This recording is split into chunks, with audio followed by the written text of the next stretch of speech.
Hey everybody, it's Charles, your hobby hero. Fresh off the last store championship weekend, I'm going to be breaking down the deck that I used to top and get stitches at 3 of those events. I'm going to be breaking down the deck in detail, as well as some of the problematic matchups, some changes that I made or would consider making again in the future as well. But before we get started, if you haven't already, please hit that subscribe button down in the bottom corner. I do appreciate it. I do put out regular content about the hobbies that I love the most, with this channel being dedicated to the Lorcana game. Now you heard me right, this deck took me all the way to 3 finals of the store championships. I was able to win one, come in second in one, and then I placed 4th in another. Now there was one other event that took place that I participated in locally. I did come in 5th place at that one, but I was not actually piloting this deck. Originally I had planned to play 4 different decks for the 4 different events that I was going to, with Ruby Sapphire being the deck I played at the first event. Steelsong was actually the deck that I chose for the second event, and then I was going to be playing Emerald Amethyst and then Ruby Amethyst for the other 2 events. However, I came in 5th place at the second event, just missed that top 4 cutoff, and then after seeing what was getting played locally and testing for that week up to the next weekend, I really just didn't have a list for the other 2 decks that I really liked, so I went back, modified my Ruby Sapphire list, and ended up taking it to a 2nd place finish and then a 4th place finish in the second weekend. I'm going to be kind of talking about a few of the problematic matchups for this deck. Some of the things that I think might surprise you about the deck, as far as like what matchups I actually struggled with versus what I think a lot of people consider this deck. It's bad matchups. But first we're going to jump in and break down the entire list and go from there. All right, so here is the list. First thing, looking at the deck total cost to build. Not the cheapest deck, also not the most expensive deck. Unfortunately, the expensive cards in the deck aren't really replaceable, so a lot of the big part of this cost is not really something that you can substitute in the list, but fortunately most of the more expensive cards have been out for a while, so hopefully you've either opened them or just traded or acquired them over that period of time. Not a whole lot of the new set Into the Inklands in here as far as the higher priced cards. So first card we're going to look at is 4 copies of Queen of Hearts. This card is absolutely essential in my opinion. Without this card, I don't think you can beat the aggro matchups. And a lot of people have just made that a concession, that they're just not going to be able to beat the aggro matchups, and they're going to hope that those aggro matchups kind of are get taken care of earlier in the tournament. But this card actually makes that matchup very, very winnable. Obviously, you mulligan aggressively for this card. You're going to end up with an empty hand a lot of times anyways against Emerald. But being able to challenge down their Merfolk and then their Flynn Rider and still have a body left afterwards helps a tremendous amount. She can also help finish off a lot of locations with like a Maui on board, or potentially with some of your other characters on board, be able to play her and have that rush and swing in for the final few points of damage on a location, which really, really makes those aggro matchups more favorable for this deck.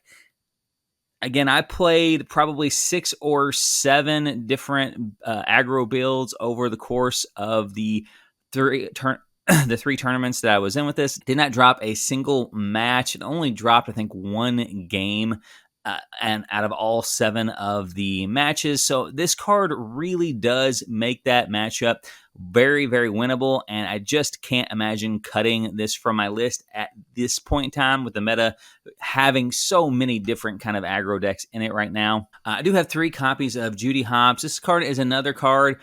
It's going to be dead in a couple of matchups, but it's also going to be an absolute monster in a few of the other matchups, specifically like the blue steel decks. Having her come in and being able to blow up their quill, especially before they are able to play a whole new world, is very, very nice and can help swing the tempo of those matches. Obviously, in the mirror match, this card can do some work. Obviously, saving it for their dimes if you can.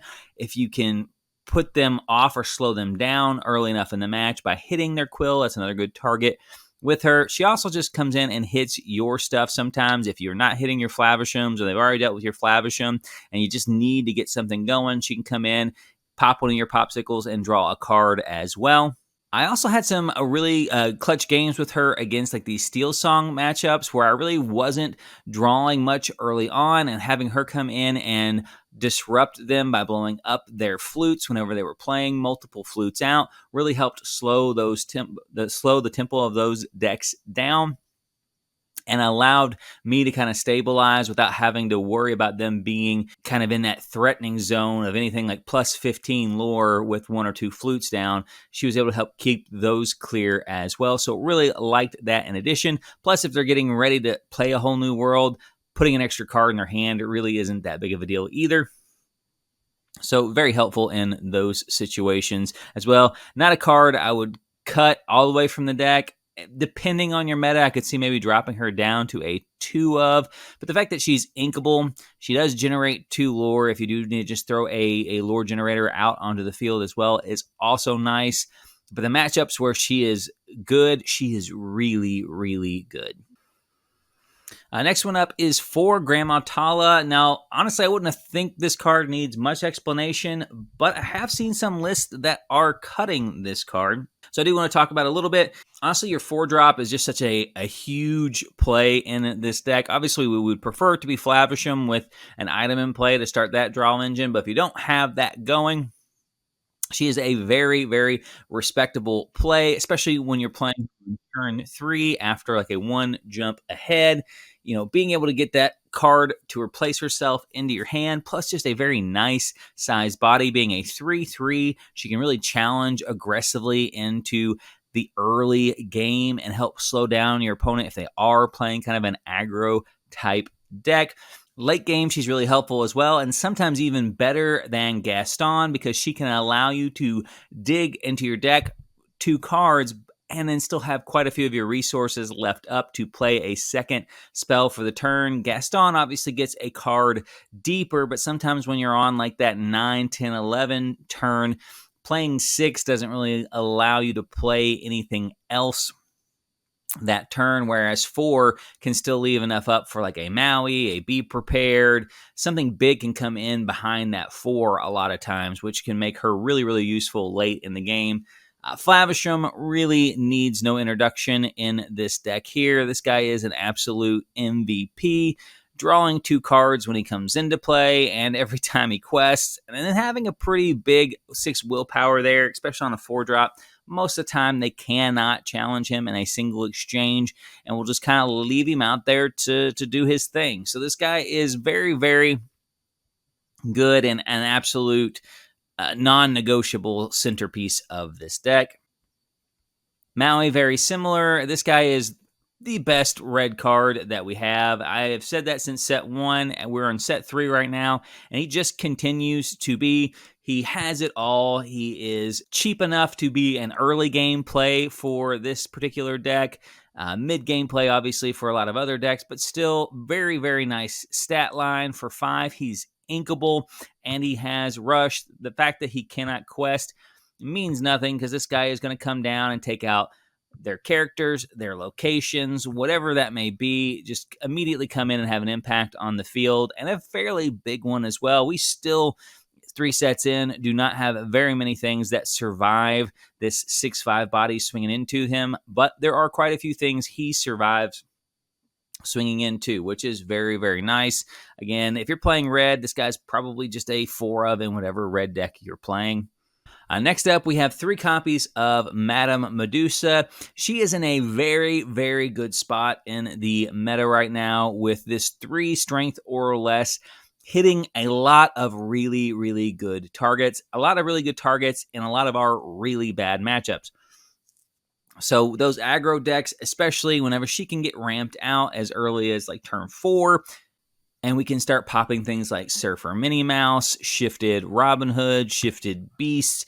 Like there just aren't a ton of cards that are threats to us that she cannot hit. And she's got a decent body to follow that up, being a 4/4. She can also start swinging into locations and other characters that stay behind. Just in a really good spot right now. That could change as the meta changes, like obviously in the mirror match, she's not got as many targets. She can blow up opposing Flavishams, which are really nice. But aside from that, she's not going to hit a lot of the other bigger threats.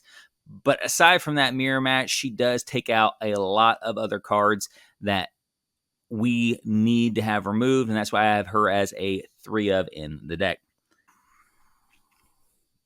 Next up, we've got 3 copies of Gaston. Now, Gaston is in here for multiple reasons, one of which being the fact that he comes into play. He can search top 3 cards and then put one of those cards into your hand, which is very nice as we are using our hand very, very aggressively to ramp up our resources. This guy can come in and help refill our hand, similar to the Grandmatala before. He's also in there, though, as he quests for 3 and becomes a very good target off the top if you have already resolved your lucky dime. We don't have a ton of high lore-generating characters in the deck, so he comes in and kind of serves that purpose as well, especially if we don't already have, a Tamatoa out or similar. Being able to drop this guy onto the field and then activate dime for 3 immediately pretty much means your opponent has to take care of him that turn, or he's going to end up netting you 9 lore if you end up drawing him the following turn by questing and activating the dime a second time. Next up, we have 2 copies of Scar. Now, this card was actually an addition to the deck after the first tournament. I was not playing him originally, but in the first tournament, I just noticed that there were a lot more locations that I was encountering than there had been in my testing on like Pixelborn. So I added 2 copies of this card and never looked back. This guy was an absolute beast at the store championship level. His ability to come in and challenge multiple times into your opponent's side of the board. Once their characters are cleared, then he can go into their locations at that point in time as well. Just absolutely crazy. And you can't forget the fact that you also have popsicles in the deck, so you can heal him as he's kind of machine gunning through your opponent's side of the board as well. The guy was just an absolute beast in the aggro matchups. Now, he's obviously a little bit slower than Maui, and he's not inkable, which is why he's only got 2 copies of in the deck. But this guy absolutely does some work in this deck, and I cannot see myself in the current meta cutting this card. Next up, we've got our 4 of Tamatoa. Now, this is kind of our win con at the end of the game. This is the guy you kind of want to play with your dime either in hand or in play or in your discard already. It doesn't really matter since he can get it back. And then just force your opponent to answer him, or else he's going to close the game out very, very quickly, often questing for 4 or 5 and then being able to activate the dime for whatever he quests for, +1 usually after he gets another item back from the discard pile. Also just nice for recycling those popsicles that you may have banished earlier in the game with Flavisham. And his stat line is just really, really hard for a lot of decks to deal with right now. Most of them have geared or tuned themselves to being able to deal with like early problematic characters. Cards like Flynn Rider and the Cursed Merfolk and Surfer Minnie, like they've toolboxed their removal for characters like that, and a 5 power, 8 willpower character. There's just not a ton of removal that's getting run that can deal with that. We have Maleficent here as a 4 of.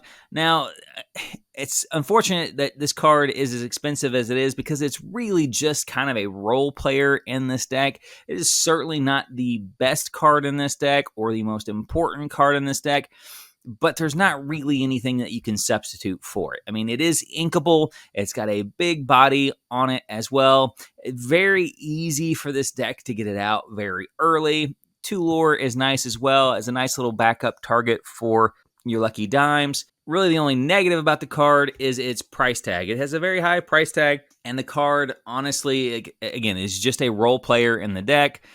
Unfortunately, we don't have anything else that can really fill this role. Any of the other removal that's kind of good enough to be in this spot is uninkable, and I don't think we can run any more uninkables in that spot. Again, not saying it's a bad card by any stretch of the imagination, just not quite as integral to the rest of the deck, even though it does have a very important role in the deck. All right, moving on to our actions. We've got 4 Develop Your Brain. I have seen some people cut this card in place of, honestly, usually Uninkables. And I obviously don't like that. I think the deck has about the max number of Uninkables in it right now. I think I have like 17 in here right now, if my memory is correct. You can double check my math there if you want to go through the list. But aside from just not wanting to put more Uninkables in the deck list, I think this card is really, really essential on like the early turns and the late turns. The middle game, this card is usually just going to go into the Inkwell, or at least it should be. But like on turn 1, it can help set up your following turns if you didn't get that Popsicle, or if you're missing your Quill or Flavisham. This is going to give you 2 cards closer to that card at the very least, if not get you that card in those 2 cards, which is very, very nice to help make that deck just flow a little bit more consistently. It is inkable, which is nice as well. But then late game, it's also going to provide that extra kind of like deck thinning. When you draw that card late game, you've got 11, 12, 13 ink. You're not going to feel bad at all being able to look at your top 2 cards and taking the best card for the situation out of those top 2 cards. So it's a very nice early game hit and a very nice late game hit. And the fact that it's inkable kind of fills in all that space in the middle. That's why I like this card at a 4 of. I'm not saying I would never cut it down from 4, but I definitely wouldn't be cutting this card out for Uninkables that are going to make the deck less consistent when this card already does so much work making the deck more consistent. Next up, we have our songs. We've got 3 copies of One Jump Ahead. This card is kind of your ideal turn to play. Depending on if you are on the play or on the draw is going to depend on whether or not you want to see this or the queen versus your aggro matchup as kind of that perfect 1-2 play. Obviously, either one of them is going to be very good. Getting further ahead, your ink count is going to be helpful in that matchup. And then obviously having the queen down to challenge is going to be good. Or if you can get both of them, you can challenge into the queen and then use her to sing it the following turn as well, if that makes sense. Card is one of the biggest difference makers, I think, for this Ruby Sapphire list. I think when I had originally started testing with this list earlier on into the Inklands, it was missing these cards. It just didn't have enough of an ability to jump ahead, no pun intended, at the beginning of the game to really separate itself from the aggro decks or even the mid-range control decks that were out at the time. And this card kind of shores up that spot. 2 Let It Goes. These were also an addition after the first tournament. I was not real happy with McDuck Manor's performance going into the kind of testing the week after the first set of tournaments. It really just almost always got put into ink. There are a few situations where I just had a ton of removal in my hand and I could just set out the McDuck Manor and just kill everything and just banish everything that they were playing. But those situations weren't happening enough to really justify the inclusion of those 2 spots in the deck. I did know that there were going to be some Mufasa lists that were going to be at the store championships the following weekend as well. And I wanted to make sure I had some good outs to Mufasa. Not that it's a terrible matchup anyways, but I wanted to have some additional in there. Also gives something else for Maui to do. If he doesn't have anything to challenge into, he can go ahead and sing this song as well. Very happy with the way this card performed over the second weekend as well. I did end up playing against a couple of Mufasa decks in the final 2 tournaments, and there were a couple times where I was able to let it go and just save some additional work for the deck by being able to take care of a Mufasa with 1 card only. And then we have our 4 Be Prepareds. These are pretty much a default 4 of, but I'm going to be honest with you, I'm contemplating cutting a 4th copy of this from the deck and going down to 3 copies. The deck, and the reason why is, while Be Prepared is very, very good, this deck has so much removal in it already. And then the fact that Be Prepared does not leave anything on the board for your side either really can hurt this deck in a lot of ways. Like a lot of times I was able to be prepared, but because I couldn't follow that 7 cost removal spell with a body, my opponent was able to recover on their turn and put me back in a position to where I needed to be applying pressure on them again right after the first be prepared. Whereas if I'd had a body on the board, maybe I could go move back into like a race position where I could start taking over and being in the driver's seat again rather than being reactionary. I'd like to get some copies of Hades into the deck for that reason, and Be Prepared's probably one of the spots where I would be looking to get at least one copy of Hades into the list. Again, because we're able to control the board so well. There's a lot of times I found in these Store Championship tournaments where I was playing Be Prepared really just to get rid of like a problematic character and then maybe 1 or 2 other characters that I could have dealt with any other number of ways. And it just made the most sense to go ahead and Be Prepared to get rid of that one. So like if they had like a Surfer Minnie down and then maybe a Madam Mim and an Olaf on play. Now the Olaf and the Madam Mim I can take care of very easily, but because I can't deal with that Surfer Minnie with what I had in my hand, I went ahead and Be Prepared, lost both my characters on the board, still came out ahead of the transaction, but ultimately not the kind of the tempo that I would like, versus if I could have just had more targeted removal that could just deal with the single problematic character and help my board position at the same time. A card like Hades would help that. And this is probably where I would have to get that one. So while I did run 4 and it obviously worked well for the deck, I would consider in future testing probably going down to 3 copies of this one. These originally started out as like a combination of like Maui's fish hooks, and I honestly was not real impressed with Maui's fish hook, except for whenever Maui was in play. These allowed me to have 2 additional 1-drop artifact. These allowed me to have 2 additional 1-drop items in the deck for Flavisham, but also the fireproof ability down here actually came in to be super relevant in a lot of situations. It allowed me to kind of take out locations much more efficiently, as 1 Maui could come in and swing on a location twice for a total of 12 damage. It also let me do things like quest with Scar and then go in and challenge a bunch of their characters afterwards. Obviously, him restanding himself after each one of those characters is challenged. It also put me in situations where I was able to like quest with Gaston and then restand Gaston, making him harder for my opponent to deal with. So the card actually has a ton of utility in the deck, in addition to just being another item in the deck for Flavisham to pop and draw 2 cards off of. And ultimately, I was just more impressed with its versatility versus what the fish hook brought to the table. Now, fish hook is still really, really good, and its ability to give characters evasive definitely was missed in some of the Store Championships after it was removed. However, still prefer the Shield of Virtue into an unknown field, as it just checks off more boxes all the way around than the fish hook does. Popsicle as a 4 of. This is non-negotiable 4 of in the deck. It replaces itself immediately upon being played. It is the best target to target with Flavisham. It is the best target to target with Tamatoa. And then the fact that it has a secondary ability where you can heal damage also comes in to be super effective, especially with characters like Scar being able to challenge over and over again. Maui being able to challenge and then healing up past the point of either like their 2 damage spells that they could be playing, their 2 damage songs or actions that they could be playing to finish him off. Just an absolutely integral part of this deck. Absolutely a 4 of. No wiggle room on that card in the deck.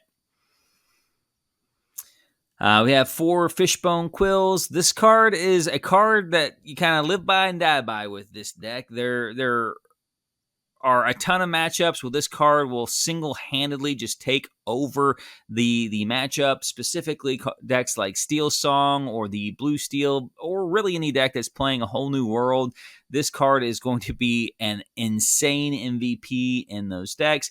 And the aggro matchups, especially if you can get it out, off of like a 1 jump ahead to where you can go to 5 ink on turn 3 with this card. That absolutely makes a huge difference. You're threatening 7 ink the following turn, so you could be playing a turn 4 be prepared against an aggro deck is absolutely huge, especially since you probably have no characters on the field of your own at that point in time. In those particular matchups, the card is just absolutely insane. Obviously, it's still an item, so if it outlives its usefulness to ink cards out of your hand, you have Flavisham that can come in and banish it to draw 2 cards off of it. Just an all-around great card. Inkable as well. Absolutely a 4 of in this deck. Even in the matchups where it's not just an absolute all-star, it's still going to help progress you towards your end game that much faster. Just be cautious with this card. I do see people who over-utilize it, and a lot of times after I get to like 6, I stop using it to ramp, and I'll just use it as my ink for the turn to just kind of hide information from my opponent. So like even if I'm inking, like say a Judy Hopps, who is inkable on her own, I'm only going to ink 1 card that turn. I'll use the Fishbone Quill to put that card into my ink zone so I don't have to reveal that card to my opponent. So they don't know if I have 1 or 2 or 3 Maleficents left in the deck. It's all hidden information as much as it can be at that point.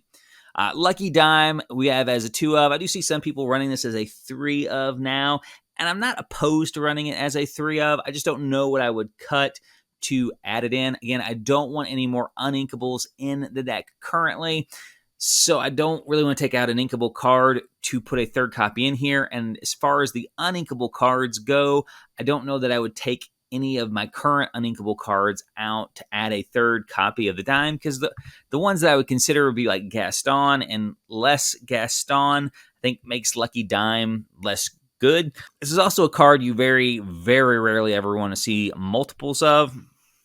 So while 3 will help ensure that you see that 1 per game that you're looking for, it's also going to bump up the number of times where you see 2 or even 3 in a single game. And with it being uninkable and costing 7 to get into play, it's definitely not a card you want to see that many times in most games. So I will probably keep mine at 2 for now, unless, more item hate ends up coming into the meta, then could potentially see bumping this up to a 3 of. So these are some of the cards that I've seen a lot of people playing in their decks, and why I kind of chose not to play those cards. I talked a little bit about some of these in the deck breakdown, but I kind of wanted to give them their own special section here for individuals who may be thinking about the lists that they want to play. First is Belle Strange but Special. Now, obviously, this deck is going to get to enough ink to make her secondary ability, my favorite part, come into effect, where she will be a 5 lore generator. We have that with the Lucky Dimes. Obviously, can get an immediate effect off of her. And that right there is really good. Occasionally, her read a book can come into effect if you don't get your quill into play, and you can use her to kind of dump your hand if you're playing against those whole new worlds. So she kind of fulfills the role of like a pseudo Tamatoa and a pseudo quill all wrapped into 1 card, which sounds like it'd be perfect for this deck. However, this deck's already got so much redundancy already built in that it doesn't really need kind of half measures for any of that stuff that's in there. Like, you've got a number of ways to dig to get to your quill. Like, it's obviously the card you would prefer to have in that situation over Belle. Tamatoa, there's a number of ways to get to Tamatoa. It's obviously the card you would prefer to have in that situation over Belle. And the other end of that, if you can't get Tamatoa, you already have cards like Gaston, which are a 3 lore generator over this card. And ultimately, if she's in play and she sticks around, that's great. But the reality is there are so many ways for all the decks across the board to deal with this card right now. She is very weak to removal. Madame Medusas are in every red deck that is out there, and she takes care of it. Along Came Zeus is in almost every steel deck that's out there. Strength of a Raging Fire for 4 is not hard for the decks that are playing that to get to. Like, there's just a number of ways for her to be taken care of. So the fact that she is not going to survive that second turn in all likelihood, and the fact that she really is only of any value in the deck if you already have a dime in play, just can't find a spot for her in the deck to where I think she was going to make more of an impact than the cards that are already in the list. Now, can absolutely turn a game around. That combination of her with a dime will absolutely win a lot of games. And if they don't have the answer for her, you're looking at a potential 15 lore if you can quest with her the following turn and activate dime again, which is just a huge momentum swing in and of itself. However, that's a lot of setup for this deck to get there, and anything that you're taking out to include Belle in that list is going to be making it less consistent to even set that up. How Far I'll Go is another card that I've been seeing in a lot of lists here recently, and I'm going to say, just like Belle, this card is really good, and I do really like this card. However, what I would have to take out for this card would either probably be Develop Your Brain or the 4-drop Grandmatalas, as that's kind of the same role that those two are filling, and I don't like this card better than either of those two.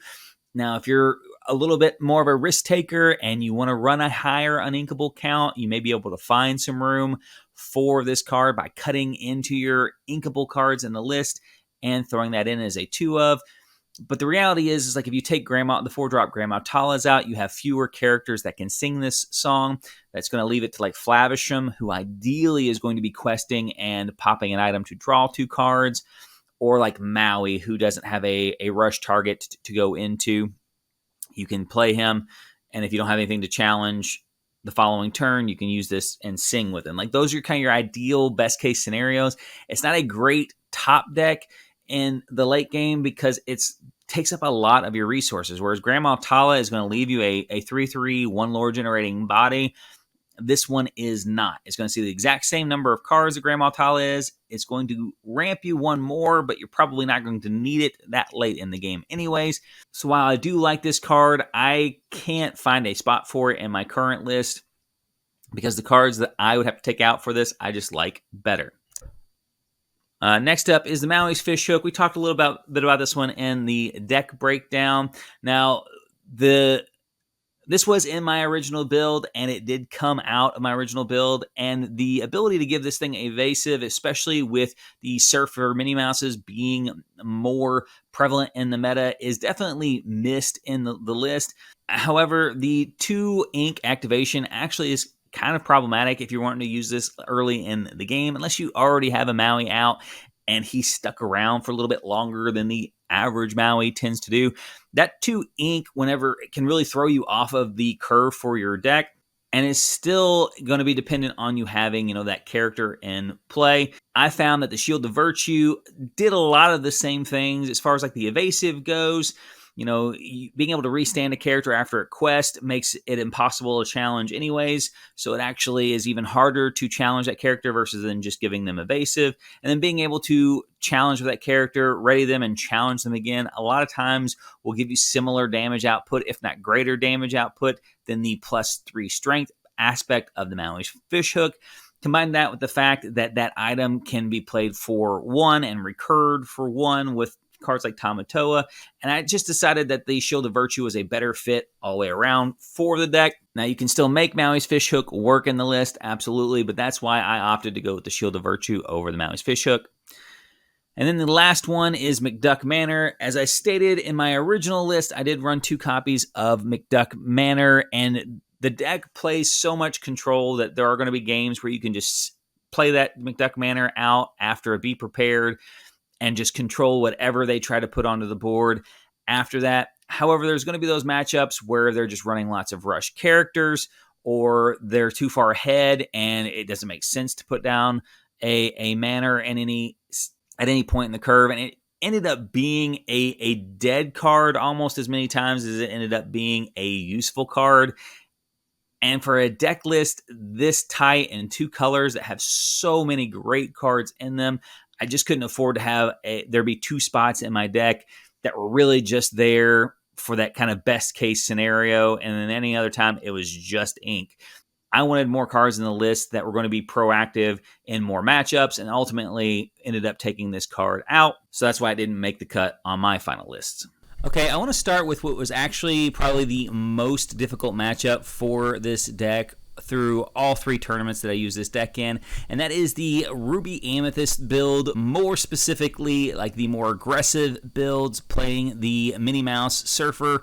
This deck actually becomes challenging in a number of ways. One, it does have a lot of tempo plays. Their tempo plays, though, are a bit bigger, albeit a bit slower than Emerald's plays. When they're playing out, 2-drop Madam Mim, I don't have a great way to answer it anytime soon. Unlike Emerald's 1-drops and 2-drops who are generating 2 ink, most of them I can trade favorably and keep a queen around after that interaction. So even like that slow tempo early play that they have is actually really hard for our deck to deal with. Now, if they do play the Rafiki and quest with the Rafiki and don't balance it immediately with that Madam Mim, obviously there's an opportunity to generate some value with that queen. However, if your opponent kind of knows what you're playing and knows what you're looking to do there, they a lot of times will just not quest with the Rafiki there. However, I was able to take advantage of them questing with him and not returning him a handful of times. So just keep that in mind in this matchup.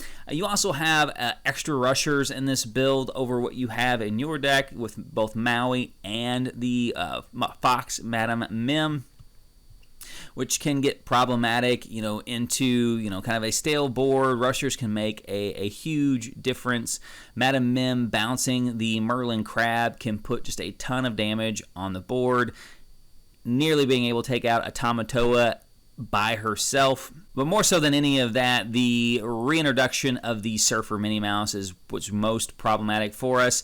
We can ramp into the Maui and start having some favorable exchanges pretty soon, but with her evasive, we can't do much about it outside of hopefully having the Madame Medusa to answer her immediately, or ramping straight up to the be prepared to take out everything that's there. Queen's Castle on curve, if they are on the play, actually becomes very problematic for us as well, especially if we don't have Maui ahead of schedule to come in and put a dent in it. It really just allows them to get to that 13, 14 kind of lure very, very quickly. And at that point in time, it just becomes kind of a bounce game for them. Play a character, quest with it, bounce it back to their hand with an readied Madam Mim, play a goat, bounce a goat, stuff like that, which we don't have a lot of chances to interact with. We really need to be able to remove their board when we can't challenge. We need to be able to challenge their board, for those characters that have quested the turn before. And this deck really maximizes its ability to take that form of control away from us. With the Surfer Minnie Mouse having evasive, with the Queen's Castle being bigger than a lot of our deck can attack for in a single swing, it really just has a very aggressive game. Now, their end game is obviously not going to be as strong as ours, especially with these more tempo builds. They've really sacrificed a lot of their end game playability.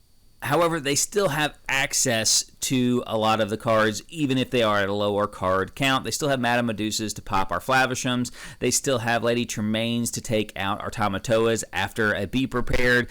So you've got to be careful about that. You spend a lot of time playing the control deck against this matchup, that sometimes it's easy to forget that they do also have a lot of those control options at their disposal. So in this matchup, you really want to aggressively mulligan for your ramp, because you really need to get to your removal as fast as possible. They're going to be mulliganing for their Minnie Mouse, so you need to be mulliganing for like your Madame Medusas. Another card that is surprisingly good in this matchup is going to be your Shield of Virtue, as it's going to, as soon as it hits play, basically negate any location that they can play at that point in time.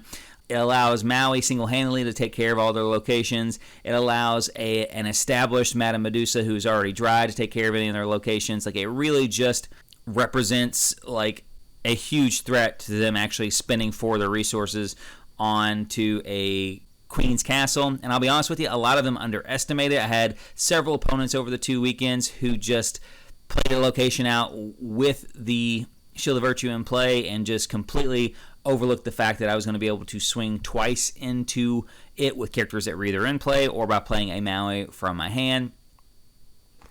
So do not forget that interaction with the Shield of Virtue. I know a lot of times we can get caught up in the fact that it's just food for Flavisham. But again, this matchup is not an easy matchup. I would say at best, if you are equal in skill to the person you're playing against, you're probably a slight underdog in this particular matchup. Now, if you get the right draws, there's very little this deck can do against you. However, they need far less to go right for them in order to really put them into that critical threat range. With this deck, I lost a total of 3 rounds for the whole weekend, and I had 2 draws the whole weekend. 2 of the draws and 2 of the losses were both to this deck. With the other 1 loss coming against the Mirror in another Ruby Sapphire list. So again, this is not a favorable matchup, and probably one of the reasons why I would be hesitant to take Ruby Sapphire to a major event, because I think this deck is going to be everywhere. Next up, I want to talk about 2 decks that I think most people consider to be bad matchups for the Ruby Sapphire deck, and that is the Emerald Amethyst and the Emerald Steel, like aggro builds.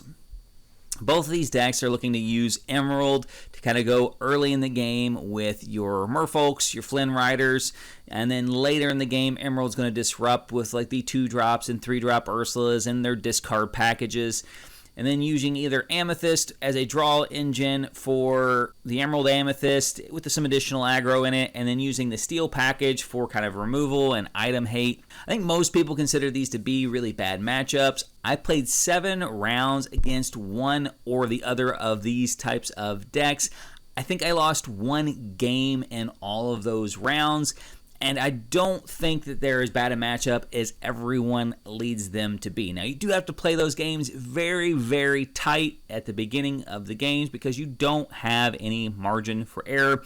If you mulligan incorrectly, if you ink incorrectly early in the game, you are going to be in a spot that you just cannot recover from late in the game. Now, key card in both of these matchups is going to be mulliganing for your Queen of Hearts. She is going to do so much work in these matchups because their ideal draw is going to be a 1-drop 2-lore generator followed by a 2-drop 2-lore generator or 3-lore generator in the purple aggro list. And her ability to just trade into those very aggressively, it will save so much lore over the course of the game. You know, you turn Merfolk into 2 lore one time versus potentially 6 lore if you wait to like play like a Judy Hopps to be able to challenge into it or something equivalent to that. So there's just so much lore that it saves over the course of the game, which allows you to kind of ramp into your setup cards. Now, keep in mind, both of these decks are going to be playing 2-drop Ursula, so you kind of want to mulligan away from a lot of the songs that you have because you just don't want to give them any value out of that card. If you do get a Quill online early in the game, I tend to ink these songs at a higher priority when I'm playing against Emerald because you just never know when they're going to play that Ursula to rip them out of your hand. Now, obviously, if you've got it set up to where you can play one the following turn for a good board wipe, then there may be some exception to that rule. Obviously, don't just throw them into your ink zone willy-nilly, but just be mindful that they are looking to disrupt and lower the count of cards in your hand with that 2-drop Ursula. Pretty much all the decks are going to be running 4 of her, so she could be coming at any point in time. Another key thing here is saving removal for that 3-drop Ursula. The Amethyst lists are going to be using her to kind of refill their hands, using her to sing cards like Friends on the Other Side. Being able to remove her with like a Madame Medusa before they can do that is huge, as it really constricts the amount of cards they have in their hand to go wide once you've kind of stabilized, and they absolutely have no shot of beating you late game. Similarly, in the Steel matchups, using that Medusa on their Beast or their Robin Hood, these cards that they're looking to, build up their hand with, and having her come in and remove those. So those kind of are your 2 big role players there. One jump ahead is going to be huge on those games where either you miss your Queen of Hearts, or you're on the play, so you don't necessarily need to play the Queen of Hearts on turn 2, as that's going to set up, your turn 3 to play your Quill, and then ink a card and quill a card, so you're at 5 on your turn 3, which obviously turns on Maui, so forth and so on. It's also going to allow Quill is also really nice in this matchup, as it's going to allow you to be even more aggressive with inking cards out of your hand, knowing that challenging into their Flynn Riders or their Merfolks, you're just going to lose those cards anyways.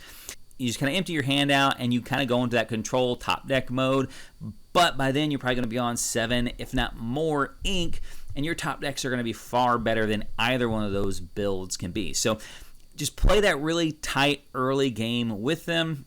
Know that Be Prepared really is kind of a last-ditch resort here. I know the typical Emerald players are looking for it, and they're trying to pull it out with that Ursula, but neither of these decks really has any form of evasive, so you being able to play like a Medusa out onto the board, kill their biggest threat with her, and then being able to use her 4/4 body to swing into the other ones is usually just good enough. And you really don't...